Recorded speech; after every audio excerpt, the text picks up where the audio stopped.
Hello, I'm in a 2015 Dodge Dart, and today we're going to open the trunk. So first you want to make sure your vehicle is fully unlocked. So we'll just push, make sure all the doors are unlocked. You can also typically do that from the key. So again, unlock.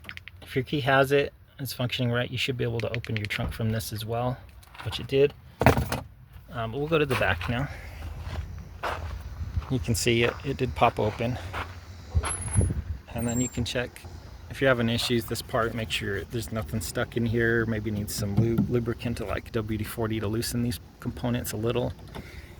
And this is where it's hooked onto. Same thing, make sure there's not bent or debris stuck in here. And if you're having a lot of issues getting it open, this pulley will release it from the inside, which you can reach through this slit.